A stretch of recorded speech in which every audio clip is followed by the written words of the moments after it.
Bueno, pues les hice una pequeña presentación para darles a conocer un poco las grandes diferencias que existen entre la evaluación formativa que concibe la nueva escuela mexicana y el enfoque formativo de la evaluación, que estamos hablando de otra cosa, en el caso de los planes y programas 2004 al 2011 y del 2017. Entonces, quiero decirles que mi propósito es algo muy cortito con esta charla, es que ustedes como participantes en ella comprendan las diferencias entre este enfoque formativo propuesto por los planes y programas que se van generando del 2004 al 2011 y el 2017 y la evaluación formativa como tal propuesta en los planes y programas del 2022. De acuerdo con los propios fundamentos, es decir, no me voy a meter aquí a hacer una interpretación de las diversas corrientes, de los diversos autores, de lo que cada autor dice, porque cada autor tenemos nuestras propias aportaciones de lo que es la evaluación formativa, el enfoque formativo de la evaluación. No me voy a meter a eso, voy a tratar de apegarme estrictamente a lo que dicen los planes y programas para poder identificar desde ellos, desde esos fundamentos teóricos de los planes y programas publicados por la Secretaría de Educación Pública, cuáles son las diferencias. ¿Sí? Es decir, me voy a ir más allá de las corrientes, porque ustedes saben que existen muchas corrientes, muchas propuestas en la evaluación, pero no necesariamente pueden estar de acuerdo no con lo que la propia Secretaría dice. Entonces, aquí lo que me interesa es que ustedes vean las diferencias que existen para que las tengan claras. Porque yo, por ejemplo, ahorita con esto que inicié la evaluación, me he dado cuenta que ya están sacando pues evaluación formativa, si oye igual el enfoque formativo de la evaluación, propuesto desde el 2011 y desde el 2017, ya están sacando los documentos por ahí, ¿sí? Que les repartieron en los gobiernos anteriores, y déjenme decirles que no es igual. Hay diferencias pequeñas de matiz.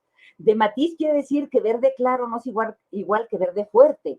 Entonces, ese matiz que hace la diferencia entre una reforma y la otra, pues va a hacer que sea un poco complejo entender las diferencias entre estos planes y programas y lo que implica que ustedes deben de hacer en el aula.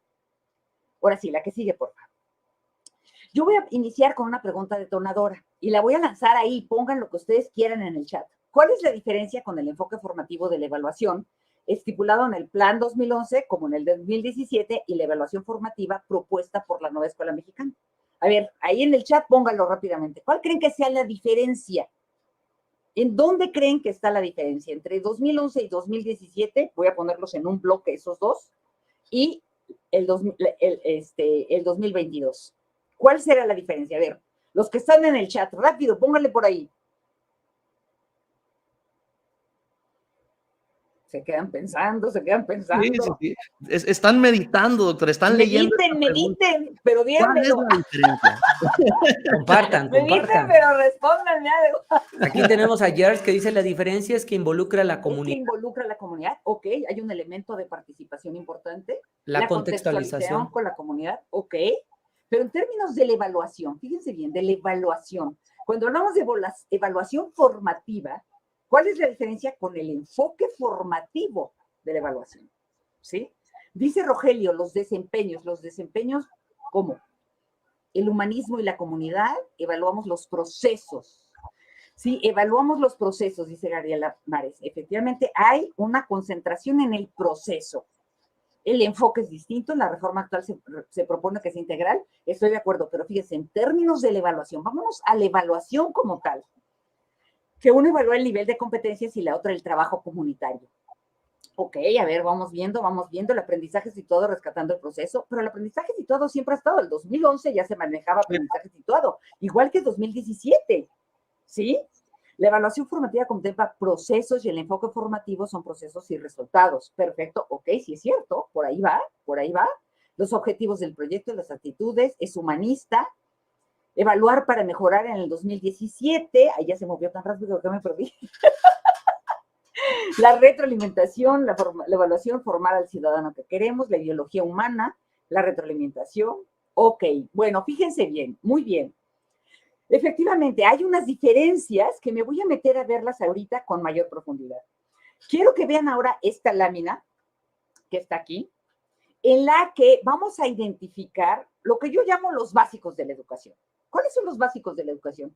Normalmente todo educador, y aquí me voy a ir desde las madres, las primeras educadoras de la historia son las madres, van a llevar a cabo este proceso. Identifican una meta, llevan a cabo un proceso de intervención y logran un resultado. Que normalmente toda educadora, todo educador, desde el principio de la humanidad establece la meta. Esa meta es lo que la generación más experimentada desea que la nueva generación, la menos experimentada, aprenda para enfrentar la vida. Por ejemplo, una madre decide que ya es tiempo, que el niño, la niña tiene 11 meses, un año, 3 meses, un año y medio, decide cuando lo ve que ese niño debe o esa niña debe de aprender a caminar, ¿sí? Esa es la meta. Todo educador siempre tiene una meta en su cabeza. Las que inventaron la meta fueron las madres. Las madres empezaron con la idea de que había que enseñarlos a caminar, a hablar, a comportarse, a comer, a sentarse. O sea, las madres impulsaron que esto que ellas habían aprendido como generación más experimentada lo pudieran transmitir a la siguiente. Entonces, establecen una meta, por ejemplo, ya es hora que aprenda a caminar. Luego siguen un proceso de intervención. En ese proceso de intervención, lo que hacen las madres y los padres es que generan una serie de pasos, de procedimientos, de estrategias que utilizan de acuerdo a las necesidades del niño o la niña para intervenir y lograr que aprendan. En el caso de la meta de caminar, pues le toman los bracitos y caminan con él y no importa que le duele la cintura, caminan con ella, con la niña, con el niño, lo van caminando, caminando, caminando, hasta que un día evalúan y lo sueltan y identifican algo que Vygotsky dijo, determinó como la zona de desarrollo próximo. Lo hace solo, lo hace con ayuda, todavía no lo hace. Que todavía está borrachito al caminar. Ah, pues le doy una mano, ya nada más una mano, ya no las dos, después le doy un dedo, después le doy una cuchara, hasta que logran un resultado. El resultado es la autonomía en la realización de la meta. Se logra gradualmente en niveles. Entonces, de inicio, todo proceso educativo, ¿sí?, que realizan las madres, las comunidades, los adultos, de las primeras comunidades, de las poblaciones y de los pueblos originarios más arcaicos, pues hacen una evaluación diagnóstica, establecen una meta a la edad que corresponde a la cultura y a la necesidad, generan un proceso en el que van evaluando, ya camina, no camina, ¿qué hago? ¿Sí? Y observan el resultado. Ese resultado siempre va a ser que hagan las cosas por sí mismo. Toda la generación mayor va a buscar que se logre ese resultado. La que sigue, por favor. Les voy a poner un ejemplo de mi experiencia en la Sierra Tarahumara. En la Sierra Tarahumara, la misma meta la tenían las madres. Mi hijo ya debe de caminar, nada más que ellos lo planteaban más tarde. Ellos lo ponían al año y medio, 2 años y medio, los niños y las niñas deberían de aprender a caminar. La intervención era distinta. Si los niños no caminaban, lo que hacían era que los enseñaban a sentar primero y ya sentados en una cobija, ellos los obligaban a moverse poniéndole el plato de la comida más lejos de lo que estaba el niño. Y tú pensabas, oye, qué mala onda, ¿no? ¿Por qué le pone el plato tan lejos? Pues porque los obligaban a moverse, no los enseñaban a gatear. Eso es algo que yo vi. No los enseñaban a gatear, sino que lo que hacían era obligarles a moverse. Y el niño, como podía irse arrastrándose de pompitas hasta el plato, podía caminar alrededor de la casa, hasta que un día caminaba. La motivación de la madre era come por ti mismo, ¿sí? Hasta que llegaba un momento en que se paraban y caminaban, ¿sí? Las madres siempre observaban ese proceso e identificaban cuando los niños y las niñas no se movían. Y en ese momento pedían ayuda y venían y me decían, oye, Laura, este niño no camina, ¿qué hago con él? Esta niña no camina, ya es tiempo de que camine, tiene 3 años y no se para. Es decir, de alguna manera estaban identificando el resultado, ¿sí? La que sigue, por favor. Entonces, lo que yo les puedo decir es que la evaluación es un hecho natural, es parte del proceso educativo, es inherente del proceso educativo que todos los pueblos de la tierra han llevado a cabo con sus hijos y con sus hijas cuando los enseñan a vivir en la cultura que les va a tocar vivir. Los esquimales a vivir en el hielo, los enseñan a pescar en el hielo, cazar en el hielo. En cambio, los que viven en la Amazonía les enseñan a vivir en la Amazonía, ¿sí? Y ahí ya no cazan en el hielo, cazan en la selva, y van haciendo mediaciones, intervenciones, hasta que logran el resultado. El resultado es que sean autónomos en aquello que la cultura exige. Esto implica que existen una serie de características naturales para evaluar en el proceso de enseñanza-aprendizaje. En adelante le voy a decir PEA. Que el educador establece una meta que tiene una intención, un propósito, que establece una relación con el educando, ¿sí? Con la o el educando. Inicialmente esta relación siempre es de 1 a 1. La madre lo hace con su hijo y lo establece de 1 a 1. Es a partir de esa relación que detecta, hace su evaluación diagnóstica, detecta lo que debe aprender, interviene para que lo logre en un proceso mediante diferentes estrategias, actividades, modelos de ejemplos. Durante todo eso ellas van observando en un tiempo razonable si avanzan, si requieren otra intervención, si requieren más modelaje, más imitación, más intervención. Y eso los lleva a hacer un juicio. Lo hace solo, lo hace con ayuda, no lo hace, no lo hace. Vygotsky observó esto, esta idea en la zona de desarrollo próximo con madres tibetanas. Sí, recuerden que él es ruso y en Rusia él se iba a las montañas y observaba lo que sucedía con estos pueblos originarios rusos que eran tibetanos y veía cómo las madres llegaban a cabo esa intervención. Es decir, lo que todo educador desde el principio de la historia observa es que se genera una intervención, ¿sí? De una persona que está más experimentada con otra que los está menos para que logre la autonomía en aquello que la cultura exige, ¿sí? Y cuando ya se logra esa meta, pues, ¿qué hace el educador? Establece otra meta. Pues ahora te toca correr, ya no te toca caminar. Listo, otra, por favor. Plaques. ¿Cómo se observa entonces este proceso básico de la educación formal en la actualidad? Pues que seguimos teniendo metas, procesos y resultados. La meta educativa se va a formalizar. Ya no es solamente pues una idea que tiene el educador sobre lo que debe de lograr el estudiante, sino que se van estableciendo gradualmente a lo largo de la historia de la educación, pues temas, objetivos, propósitos, competencias, aprendizajes esperados y actualmente contenidos y procesos de desarrollo de aprendizaje. Como ustedes ven, estas metas no son iguales. Cada una de ellas es distinta, tiene una conceptualización distinta, porque no es lo mismo un tema, el volcán, que conocer al volcán mediante la experimentación, que mi propósito es que se conozca el volcán, que resuelve problemas geológicos, en el caso de las competencias, o el aprendizaje esperado identifica las características de un volcán, o los contenidos y procesos de desarrollo de aprendizaje que se establecen hoy con la nueva escuela mexicana, en la que el contenido es un tema y el proceso de desarrollo de aprendizaje define una serie de pasos como objetivos que llevan a lograr el dominio del tema. A la par de estas metas, pues se han establecido una serie de intervenciones distintas. Así, los temas se logran con actividades que no tienen relación. Pues se hace una lectura, se hace un ejercicio, se piensa en un juego, luego se hace otra vez otra lectura. O sea, la manera de trabajar el tema son actividades en relación. Posteriormente, tanto los propósitos, ¿sí?, como las competencias se van desarrollando y los aprendizajes esperados se van, tanto, nada más, me pueden quitar tantito para ver los números, necesito que coincidan. Tanto los temas se trabajan con actividades en relación, los objetivos como secuencias de actividades con un orden lógico, va a haber actividades para conocer, actividades para comprender y ejercitar y actividades para aplicar. Pero en cambio, ¿sí?, tanto, digamos, estas secuencias de actividades en orden lógico van a lograr tanto los objetivos como los propósitos. Las competencias se van a trabajar con situaciones didácticas varias, casos, proyectos, investigaciones, experimentos, juegos, basados en la vida real y en sus problemas. Y lo mismo sucede con los contenidos y procesos de desarrollo de aprendizaje, con la variante que los problemas de la vida real tienen que estar ligados a los problemas de la comunidad y por lo tanto se contextualizan. Lo que yo quiero que vean es que los procesos de intervención se modifican de acuerdo a la naturaleza de la meta que se persigue. Si yo trabajo temas, lo hago con actividades sin relación. Si lo hago con competencias, trabajo situaciones didácticas.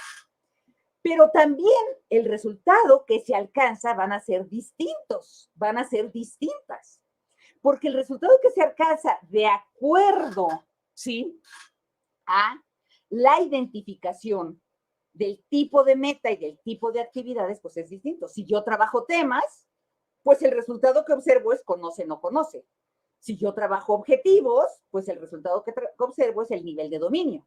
Si yo trabajo propósitos, también observo el nivel de dominio, conoce, comprende, aplica, sintetiza, evalúa. Si yo trabajo competencias, observo el nivel de desempeño al enfrentar la dificultad de la situación. Si yo trabajo aprendizajes esperados, pues yo veo una mezcla entre niveles de dominio y niveles de desempeño. Pero si yo trabajo contenidos y procesos de desarrollo de aprendizaje, en el plan y el programa dice que voy a identificar el acierto en las actividades que se vayan realizando en los proyectos y el error. Y queda la duda si se van a observar niveles de dominio. Lo que quiero que vean aquí, para los que están diciendo que vamos a trabajar otra cosa, no. Lo que quiero que vean es que hay una evaluación, hay una evolución entre la meta, el proceso y el resultado, en términos de cómo se define la meta, cómo en correspondencia se llevan a cabo actividades y cómo en correspondencia se observan los resultados. Cuando se modifica la meta, se modifica la actividad y se modifica el resultado, ¿sí? Entonces, lo que quiero que les quede claro es que ha habido una evolución, ¿sí?, en las metas que se establecen, en los procesos de intervención y en los resultados que se identifican. Fíjense bien, cuando la meta es distinta por la naturaleza de lo que pide la meta, porque no es lo mismo conocer algo, dominarlo en términos de conocimiento, que a partir de un problema de la comunidad, observar el contenido y el proceso de desarrollo de aprendizaje que la resuelve. Entonces, ojo con eso, ¿sí? Ojo con eso. Sí tenemos que identificar que una meta educativa la establece el educador porque es un fin al que quiere llegar, ¿sí? Es un fin al que quiere llegar. Y sí lo tiene el adulto como tal, sí lo establece. Es un mito pensar que el niño de 1 año dice que él quiere caminar. O es un mito pensar que él quiere hablar. Está comprobado, por ejemplo, que a los niños que se aleja de la relación social del adulto, no aprenden ni se taran. Hay 88 casos de niños en el mundo que cuando no tuvieron un adulto que los guiara en el establecimiento e identificación de la meta, el proceso y el resultado, lo que sucedió fue que los niños no aprendieron. Entonces, el adulto más experimentado en la relación educativa es fundamental, ¿sí? Yo le pongo el término meta porque es un término general que abarca todos los tipos de metas educativas que hemos tenido a lo largo del tiempo, ¿sí? Ojo con eso. Entonces, a partir de esto, la que sigue, por favor, es necesario que identifiquemos, pues, ¿quién fue el primer educador en hablar de la evaluación en términos formales?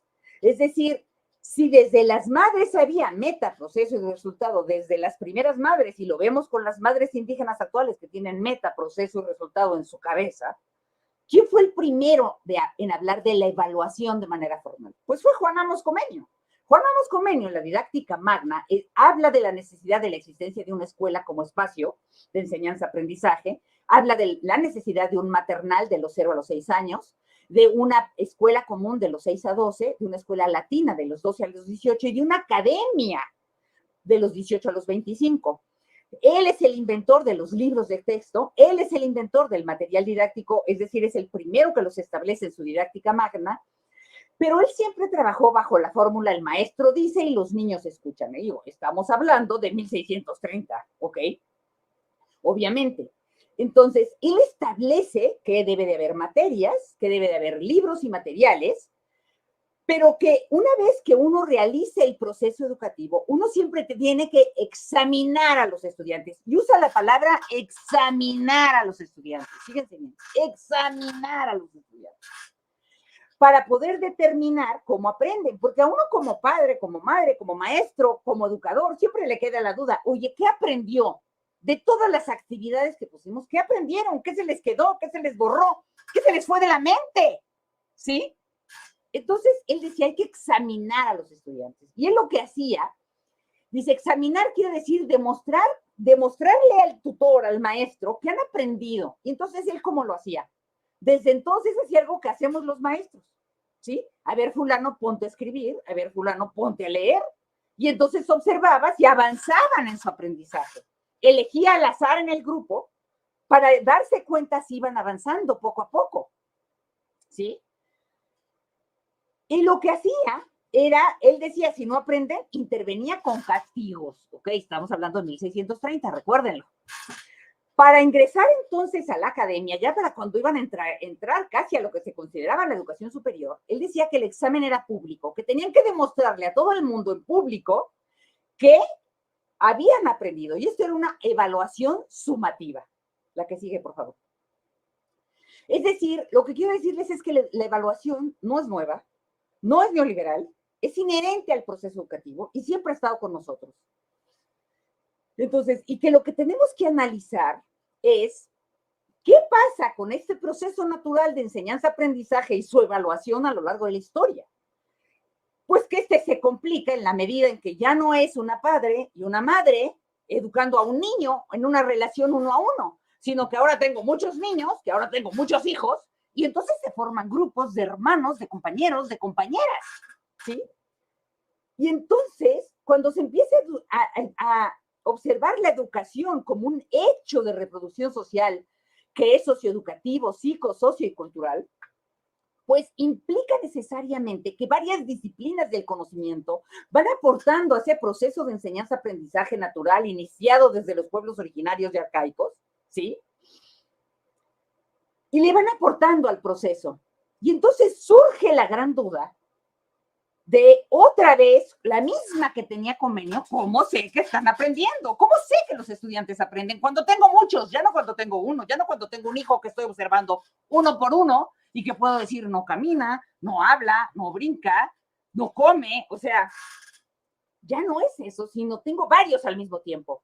Entonces la dificultad evaluativa aumenta, porque la gran pregunta es ¿cómo se logró? ¿Sí? ¿Cómo sé que el estudiante aprenda lo que tiene que aprender, lo que trabajé con él y con ella? Esa duda, esa es la duda fundamental de la educación. Y esa es la duda que tenemos que tener en el alma. La que sigue, por favor.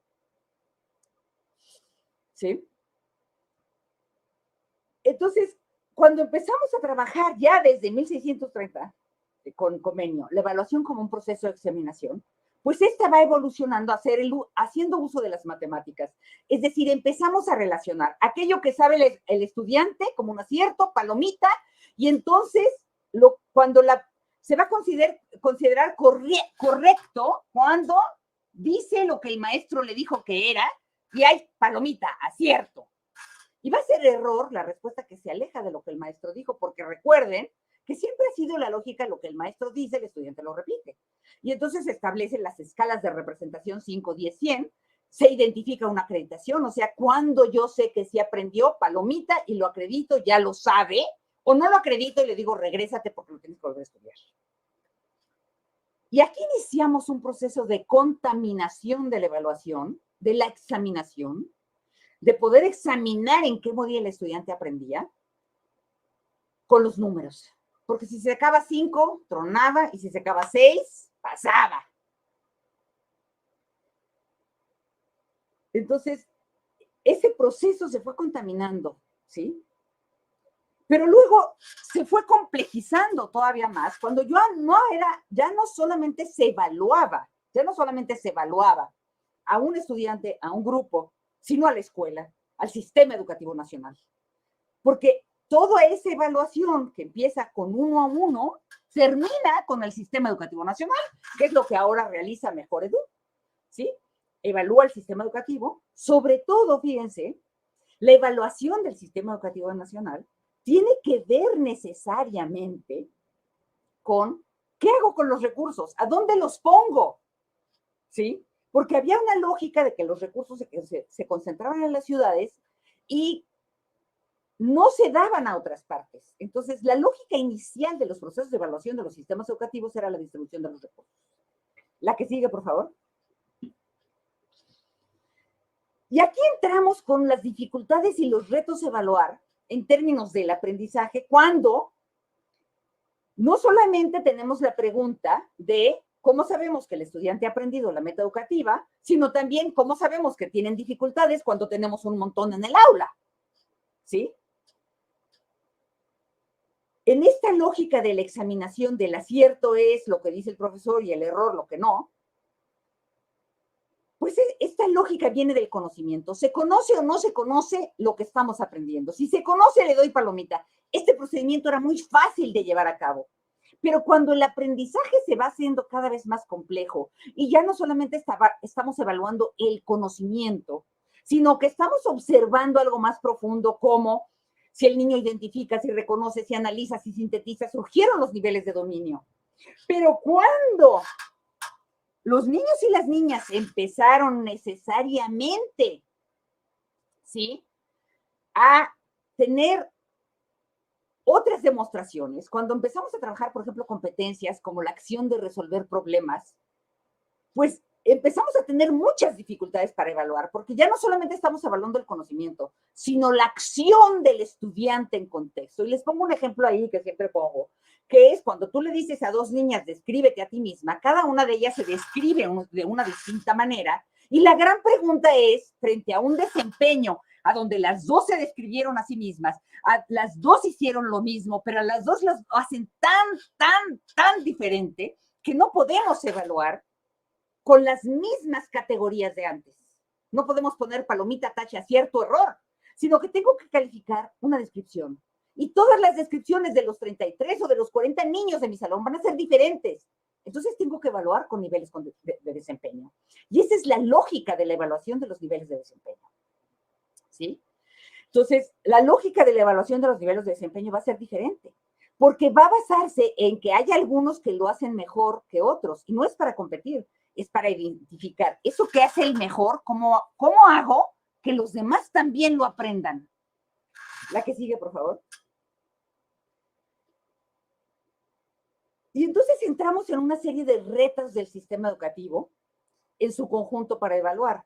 Porque cuando nosotros estamos evaluando, ya sea niveles de dominio, niveles de conocimiento, para identificar cómo intervenimos, ¿sí? Pues la gran pregunta es cómo se puede evaluar a los estudiantes con distintas condiciones socioeconómicas y acceso al capital cultural. Recordarán que el capital cultural es un concepto de Bourdieu, un sociólogo francés, que decía que las personas, mientras más generaciones tenían anteriores a ellas con educación, con altos niveles educativos, más capital cultural heredaban a sus hijos, mientras menos posibilidades tenían de salir adelante los más pobres.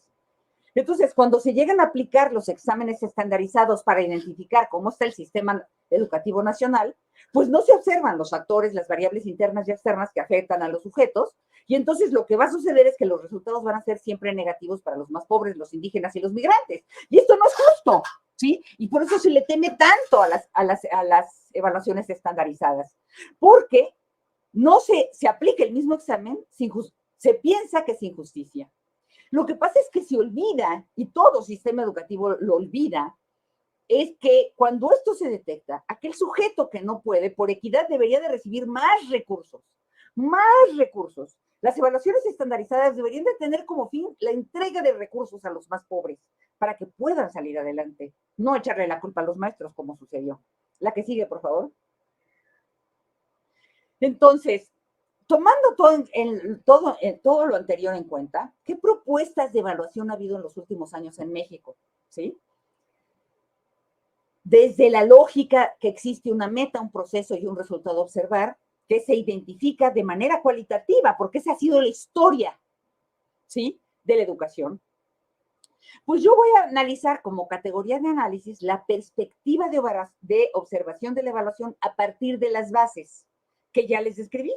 ¿Sí? Hay una naturaleza en la meta, hay un proceso y hay una intervención en el resultado. Si yo me voy a los planes y programas del 92, la evaluación se identificaba como observar el resultado, el nivel de dominio en el conocimiento, conoce, comprende, analiza, perfecto. Eso sucedía en el 92, se identificaba en un examen, en una evaluación cuantitativa, la cantidad de aciertos que se tenían en los exámenes, pasaba o reprobaba. Esa era la perspectiva de la evaluación de los planes y programas de 1992. Era totalmente sumativa, relacionando acierto, sabe lo que dice el maestro, error se despega de lo que dice. En los planes y programas que fueron evolucionando del 2004 con la aparición de la reforma del preescolar al 2011, Se establece ya el enfoque formativo de la evaluación. Lo que se buscaba era evaluar para aprender, al identificar los resultados obtenidos para mejorarlos continuamente a través de la retroalimentación, ¿sí? En el proceso. Es decir, ya desde entonces se hablaba de que todo proceso de evaluación se debería de llevar a cabo para mejorar el aprendizaje, para intervenir, para determinar, a ver, si este niño se sacó 5, ¿por qué tengo que hacer yo como docente para que mejorara? Eso ya estaba y se llamaba enfoque como perspectiva de observación de la evaluación. Ya no vamos a observar la evaluación desde el enfoque sumativo, sino vamos a observar la evaluación para aprender, para garantizar el aprendizaje. Identificamos qué logra el niño o la niña y con ello el resultado y lo retroalimentamos. El examen seguiría siendo fundamental. Ustedes recordarán que fue la época a donde se aplicaba el examen a todos los niños del país y los papás obtenían los datos y los resultados en pantalla.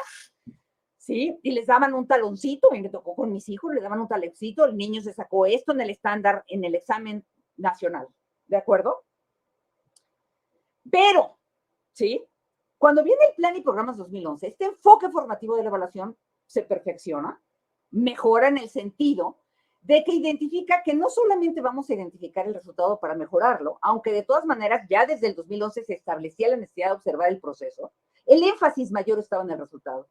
Pero en los planes y programas 2017, este enfoque se perfecciona y determina que la mejora continua se va a dar desde que se hace una evaluación diagnóstica al inicio, de que empezamos un tema, una sesión, una situación didáctica, una serie de aprendizajes esperados en una secuencia. Vamos a hacer una evaluación diagnóstica para luego identificar en el proceso cómo vamos mejorando y logrando un cambio en el inicio, en el proceso y en el resultado. Porque en el resultado, cuando lo alcanzamos, todavía identificamos cómo se puede mejorar ese resultado.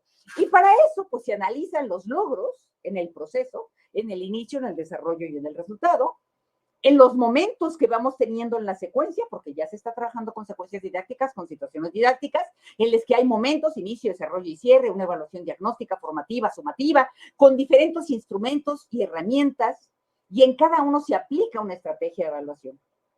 En cambio, en el Plan y Programas 2022, no se habla de un enfoque formativo de la evaluación, se habla de una evaluación formativa. Ojo, porque hay una diferencia muy fuerte aquí.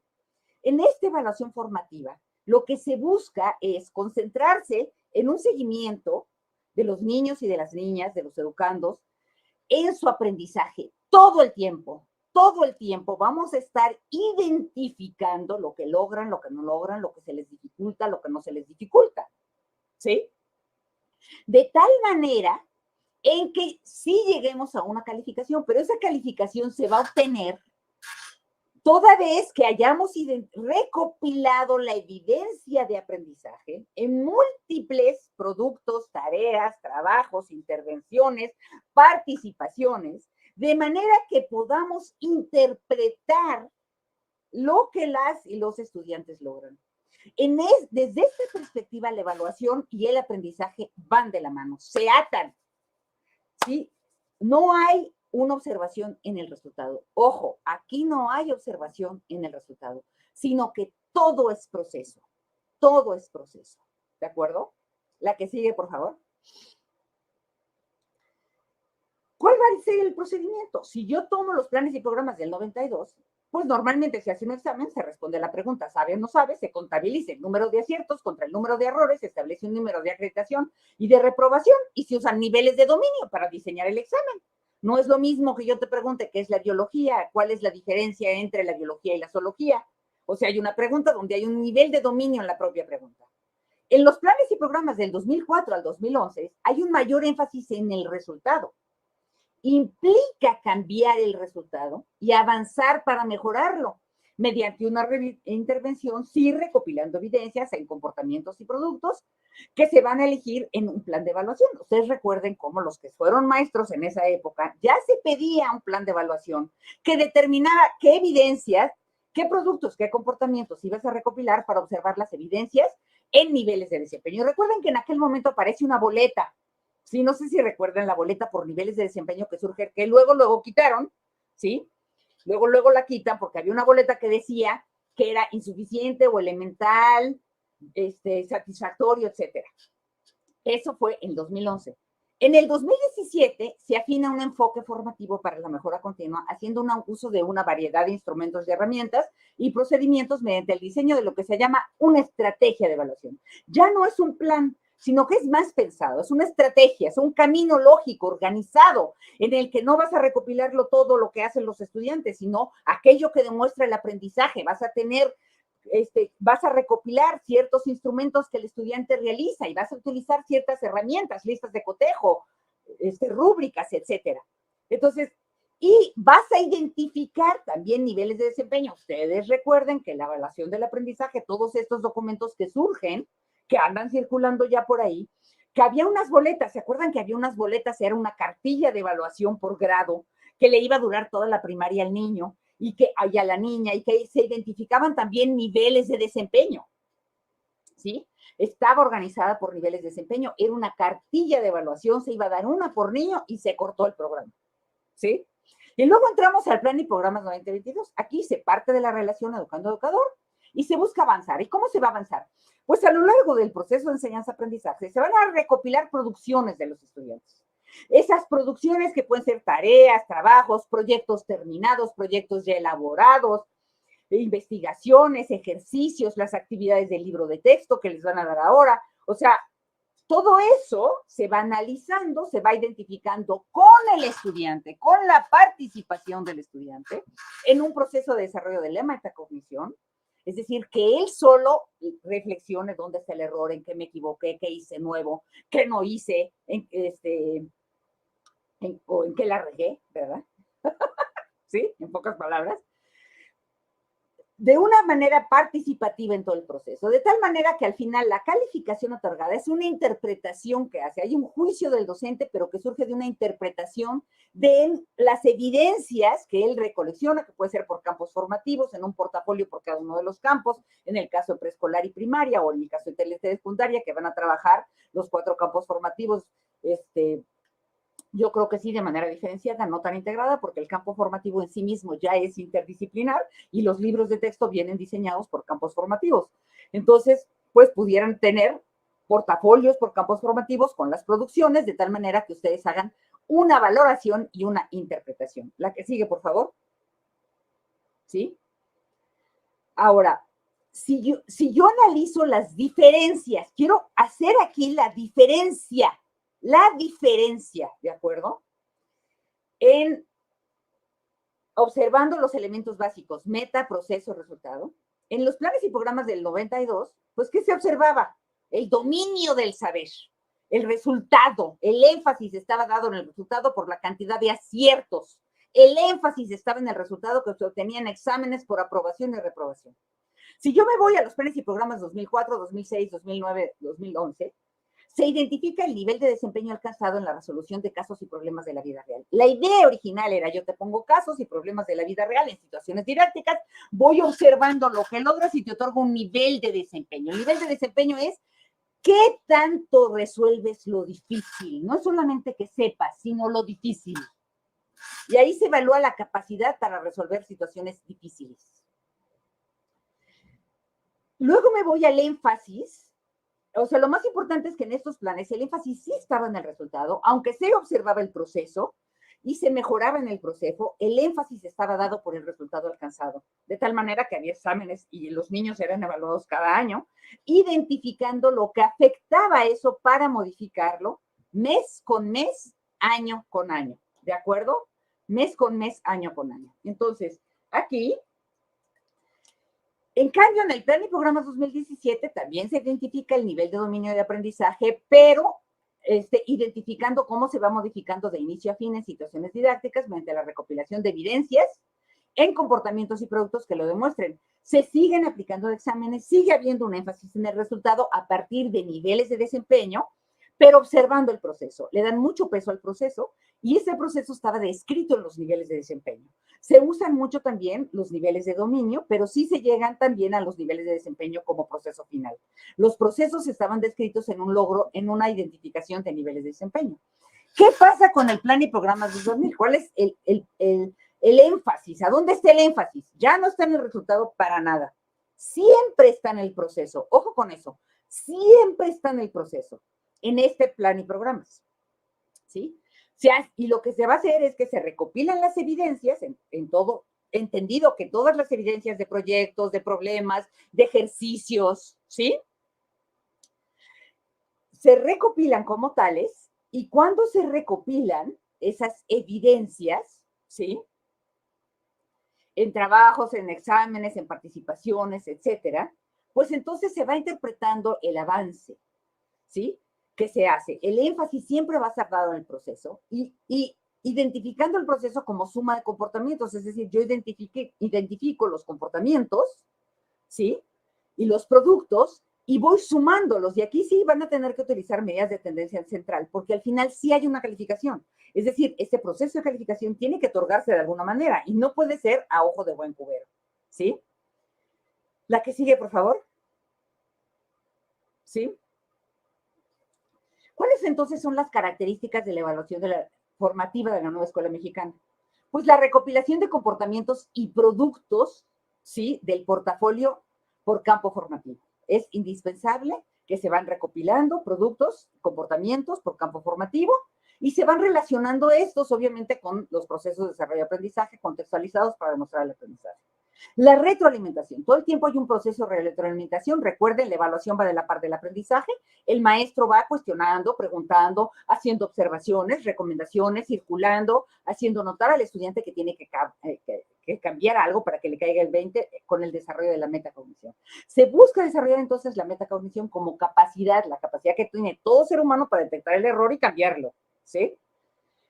Con la participación, esto implica que los estudiantes participen, que digan en qué se equivocaron, que las padres y las madres también se comprometan en decir cómo pueden hacer que esto salga mejor, detectando los errores. La palabra error viene concretamente en el Plan de Estudios 2022 mencionada. Es decir, se debe el estudiante detectar los errores y modificarlos, ¿sí? Y la interpretación de las evidencias va a llevar entonces a la calificación. A la que sigue, por favor. ¿Sí? Entonces, ¿cuáles entonces son los retos pendientes de la evaluación formativa? ¿Sí? Yo les digo que aquí todavía hay retos pendientes no clarificados por la Secretaría de Educación Pública hasta los documentos que se han publicado a la fecha. Ojo con eso. Tenemos un documento oficial, y digo oficial porque fue publicado en el Diario Oficial de la Federación, el plan de estudios como anexo al acuerdo del 14 de agosto del 2022. Y los avances que traen un pequeño extracto sobre cómo será la evaluación. Todavía no queda claro varias cosas. Primera pregunta, ¿cuál es la unidad básica de evaluación? Por ejemplo, nos quedaba claro que en el programa 2011 la unidad básica de evaluación era la competencia y los aprendizajes esperados. Pero siempre los aprendizajes esperados en relación a la competencia. En el 2017 los aprendizajes esperados. A ver, en el caso del 2022, ¿qué se va a evaluar? ¿El contenido, el PDA o la contextualización o el codiseño? Eso hay una duda ahí. Ojo, la unidad de evaluación no está clara. El contenido, el PDA, el conjunto de ellos, contextualizado, ¿qué se va a evaluar, por ejemplo? ¿El PDA solamente se va a referir al conocimiento temático o también va a incluir actitudes, habilidades, valores? Porque estas, ¿cómo se van a evaluar?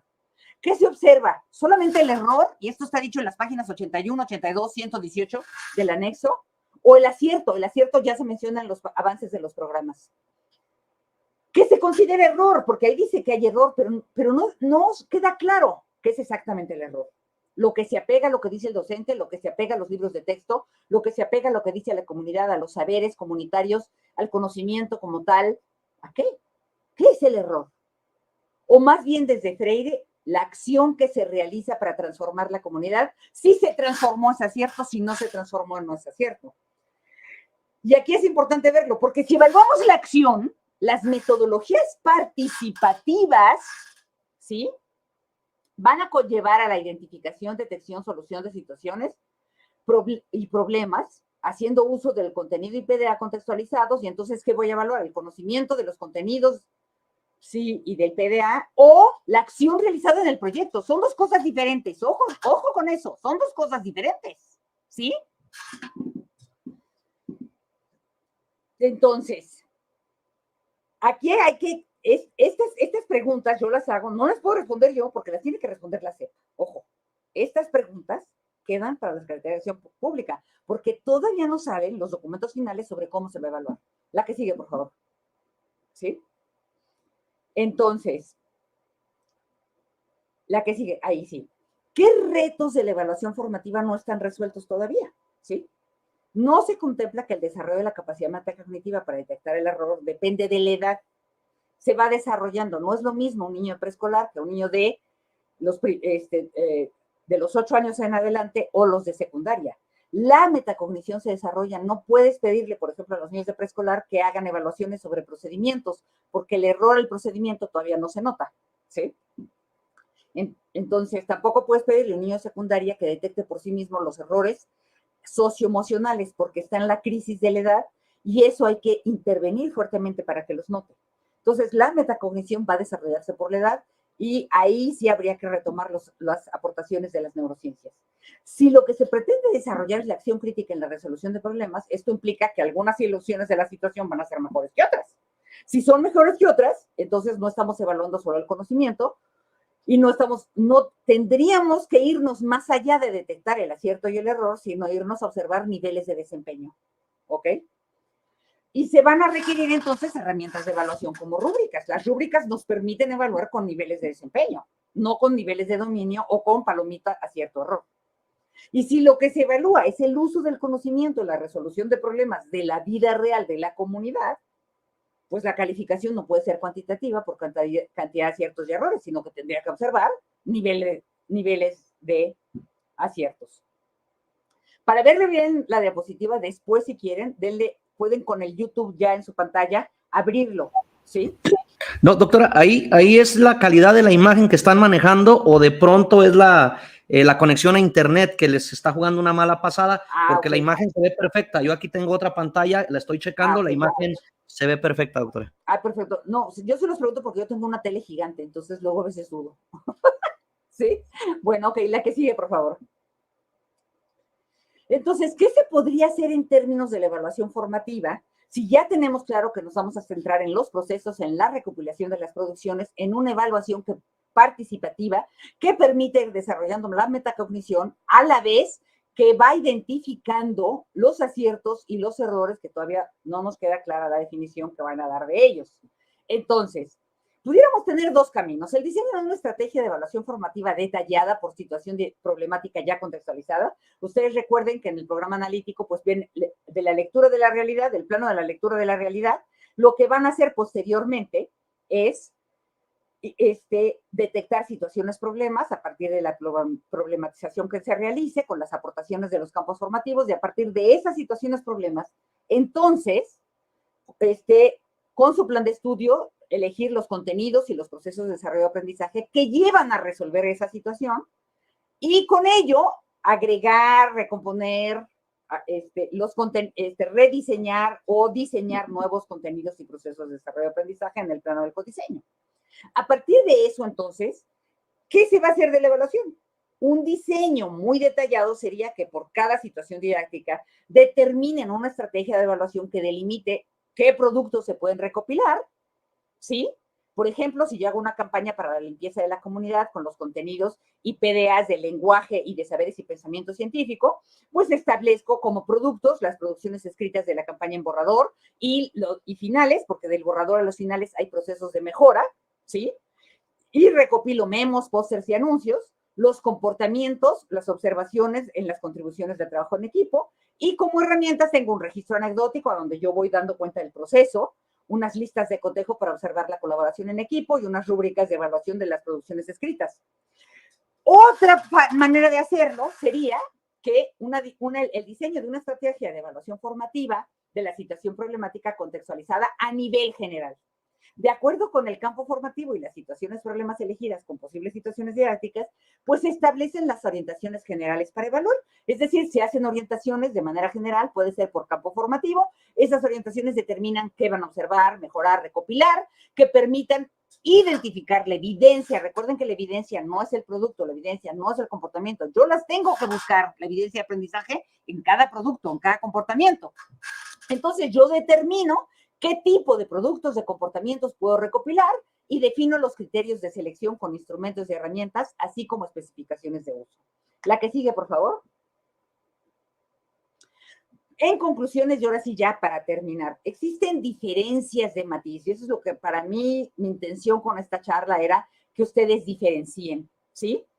Entre el enfoque formativo para la mejora continua establecido en los planes y programas 2004 y 2011, y el énfasis que tenía como énfasis la mejora de los resultados, el enfoque formativo del 2017 que tenía como énfasis el cambio de inicio a fin y todavía la mejora del resultado ya que se alcanzó, y la evaluación formativa de la nueva escuela mexicana que busca de manera participativa ir mejorando en las producciones de los estudiantes las evidencias del aprendizaje. La gran diferencia entonces entre el 2000 de el primer bloque, 2004 y 2017, que son muy parecidas esas, tanto las reformas como su diseño, como lo que se espera en la evaluación, con el 2022, la gran diferencia con el 2022 se encuentra en la medida que se hace énfasis en el resultado que se alcanza. En las reformas anteriores el resultado era la más importante, en las reformas actuales el resultado no es lo importante, sino el proceso. Por eso no se quiere reprobar, por eso no se habla de aprendizajes esperados, no se espera que lo logren, sino se habla de procesos de desarrollo, porque estos son más flexibles, hay una temporalidad más larga en su logro.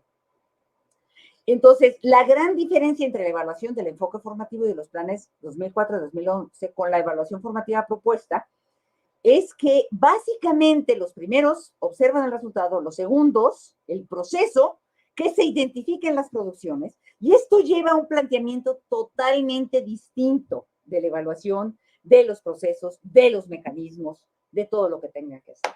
Pues ahora sí que hasta ahí llegué. Quiero hacerles una invitación, la que sigue, por favor, una invitación muy importante.